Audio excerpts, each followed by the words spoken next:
Give us an idea of what could be the trouble with Zambrano. Carlos yesterday, Wednesday, refused to take an MRI. I'm sure they're going to do it today. What are they likely to find? He's complaining of dead arm, tired arm.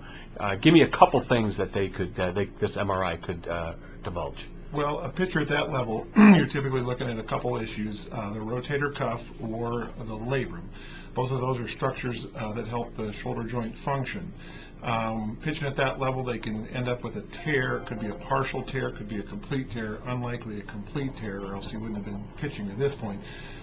Could be an issue with just rotator cuff tendonitis, also some inflammation within the shoulder joint. That would be something that certainly would be amenable to treatment with like injections and possibly rest and then some medication and hopefully getting back this season. If there would show a tear, then you've got to decide, is it potentially a season-ending deal and dealt with surgically or just rest, or is it something you could pitch through, and that's a pretty big decision with these type of athletes at that level.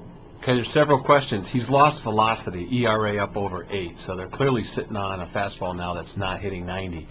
Even medication arrest with the tear there, if there is in fact a tear, he's not going to get that velocity back. That's true. That's a good point. That's where you got to make a decision if this is a season-ending deal and you deal with it now and get it taken care of surgically if it was a tear of the labrum or the rotator cuff. A lot of these pitchers will have labral tears. That's this ring of cartilage on the inside part of the shoulder joint that can affect velocity and be painful.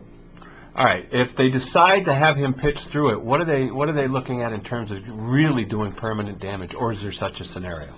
I don't know. It wouldn't be permanent. It would just basically he probably wouldn't be able to function at that level, and it would be okay. We can't. He's not going to make it back this season. Let's cut our losses and fix it, and then start the recovery and rehab process.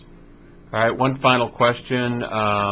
How do they determine whether out for the year or is it the severity of the tear, or how do they make that? That's where the MRI helps give us a lot more detail information of what's going on inside there. There's some guesswork to this, so to speak. There's no absolute right or wrong answer. Typically, if it's a tendonitis, partial tear type scenario, it's a decision that between the player, the management, the doctors that are involved to decide what they think is the best course of action short term, and then you have to look long term with these pitchers with their contracts and their careers on the line. Is it something you want to risk this season and possibly end his career, or do you look to long term for the future? One other thing, they DL'd him right before the All-Star break 2 weeks. That was probably the first hint, don't you think? It probably has been going on to some degree, yeah.